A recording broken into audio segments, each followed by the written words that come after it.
Hello everyone, welcome back to my YouTube channel Maths Magic. Guys, how's you all? I hope you all are good. I'm your friend Taruna. Last video में मैंने आपके सामने continuity के कुछ अच्छे results और continuity based कुछ question discuss किए थे। आज मैं जो कंसेप्ट हमारा बीच में रह गया था उसको कंप्लीट करवाने वाली हूँ आपको, और कंटिन्यूस फंक्शन की डेफिनेशंस बता के कुछ इम्पोर्टेंट रिजल्ट्स बताऊंगी। उसके बाद हम कॉन्टिन्यूटी के क्वेश्चंस डिस्कस करेंगे जो प्रीवियस ईयर एग्जाम्स में पूछे गए हैं।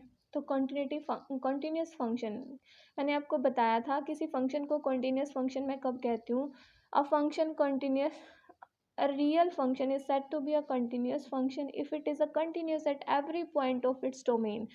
कि वो फंक्शन अपनी डोमेन के हर पॉइंट, एट एवरी पॉइंट, यहाँ से ये word important, at every point of its domain, अपने डोमेन के हर पॉइंट के ऊपर वो फंक्शन क्या होना चाहिए? कंटिन्यूस। तो तभी मैं उसको क्या कह सकती हूँ?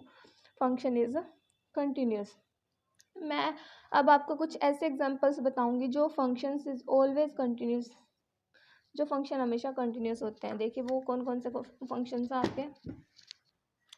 जैसे देखो, f of x is equal to x means identity function. जैसे F2 पे भी 2 दे, F3 पे 3 ही दे, मीन्स जब x की वैल्यू के साथ चेंज हो मीन्स मेरा identity function is always continuous. इस फंक्शन का मैं अगर ग्राफ बनाऊंगी तो हमेशा 2 ही रहेगी वैल्यू। जैसे यहाँ पे ये बनाया मैंने, हर वैल्यू के लिए 2।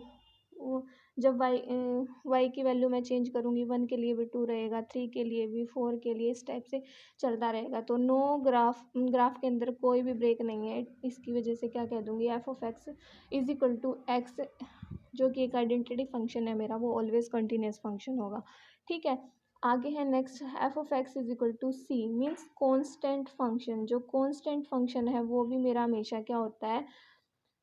हमेशा कंटिन्यूस। कांस्टेंट फंक्शन तो हर वैल्यू ऑफ एक्स के लिए मुझे क्या देगा? कांस्टेंट मीन्स जैसे अगर मैं ले लूँ f of x is equal to 3 for all x, हर एक्स के लिए वाई की वैल्यू मेरी कितनी रहेगी? 3। वाई की वैल्यू अगर 3 रहेगी, वाई की वैल्यू अगर मेरी 3 रहेगी तो देखिए यहाँ मैंने बनाया 1 2 3, मैं इसको मान लेती हूँ 1 2 3। तो ये रहेगा ग्राफ, ये रहेगा। तो ग्राफ के अंदर कोई भी ब्रेक नहीं आएगा। इसी वजह से नो ब्रेक होने की वजह से मैं इसको कह दूंगी कि फंक्शन मेरा कंटिन्यूस। ग्राफ के पॉइंट से जाके देख सकते हैं, या फिर यूँ कह सकते हैं कांस्टेंट फंक्शन, आइडेंटिटी फंक्शन या कोई पोलिनोमियल फंक्शन, वो हमेशा कंटिन्यूस होता है क्योंकि इनके ग्राफ के अंदर कोई ब्रेक नहीं होता है। जैसे नेक्स्ट एग्जाम्पल मैंने पोलिनोमियल का उठाया। ठीक है, पोलिनोमियल फंक्शन भी हमेशा कंटिन्यूस होता है। साइन एक्स कोस एक्स का तो मैंने लास्ट प्रीवियस वीडियो में मैंने आपको एग्जांपल भी बताया था। ठीक है, वहाँ पे ये मेरे क्या थे? कंटिन्यूस, क्योंकि इनका साइन का जो ग्राफ था वो मैंने आपको कैसे बताया था? साइन का ग्राफ तो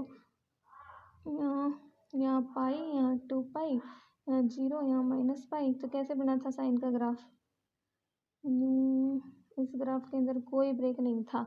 इसी तरह से मैंने कोस का भी बताया था, कोस 1 इस टाइप से चलता है कोस का। ठीक है, उसमें भी कोई ब्रेक नहीं था। इसी वजह से साइन एक्स और कोस एक्स मेरा क्या हो गया?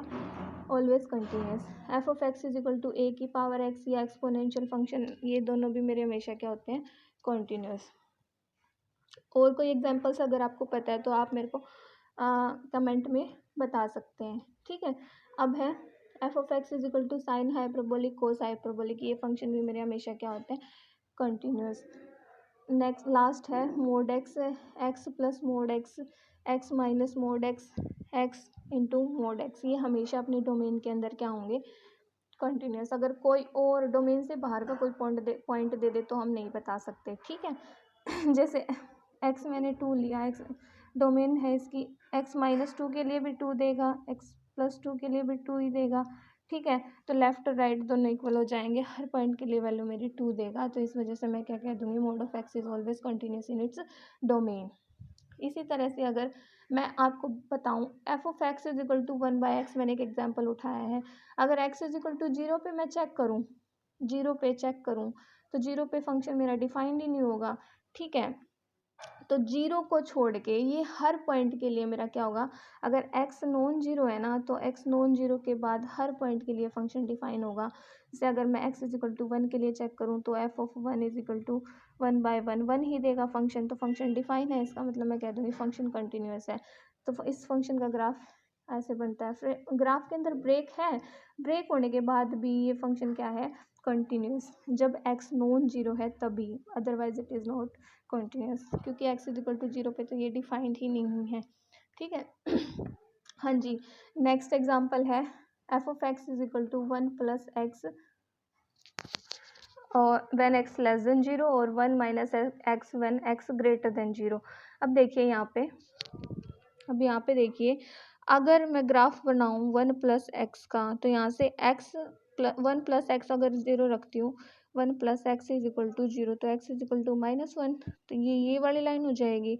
बट ये मीट नहीं करेंगे यहाँ पे हाँ, ये वाली लाइन हो जाएगी। ठीक है, x is equal to zero पे चेक कर लिया है, जीरो पे चेक करें तो ये तो मेरी कितनी होगी, लेफ्ट हैंड लिमिट।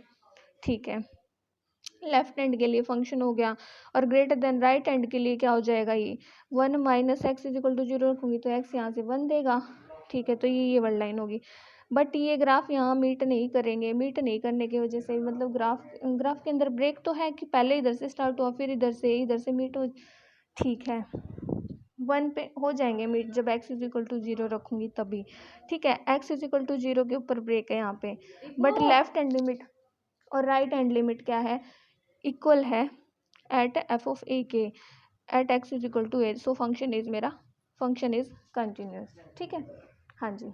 अब डिसकंटिन्यूस की डेफिनेशन अगर मैं आपको बताऊं, डिसकंटिन्यूस की मैंने बताई थी, if any function is not continuous at least one point, अगर एक भी पॉइंट ऐसा मिल जाए, एटलीस्ट वन पॉइंट, अगर एक भी पॉइंट मेरा ऐसा मिल जाए जिसपे मेरा फंक्शन कंटिन्यूस नहीं है, सो इट इज़ डिसकंटिन्यूस। ठीक है, एक भी पॉइंट पे अगर कंटिन्यूस नहीं है तो पूरी डोमेन पे क्या हो जाएगा, वो डिसकंटिन्यूस। जैसे फर्स्ट मैंने बताया, अब मैं टाइप्स बताती हूँ आपको, types of discontinuity, types of discontinuity के टाइप्स। सबसे पहले है रिमूवेबल कंटिन्यूटी में क्या है, जब लेफ्ट हैंड लिमिट और राइट हैंड लिमिट तो मेरी क्या हो, लेफ्ट हैंड लिमिट और राइट हैंड लिमिट तो मेरी क्या हो, इक्वल हो, बट उस पॉइंट पे मेरी वैल्यू इक्वल ना हो, एफ ऑफ ए इन दोनों के इक्वल ना हो, तो वो मेरी कौन सी हो जाएगी, रिमूवेबल डिसकंटिन्यूटी।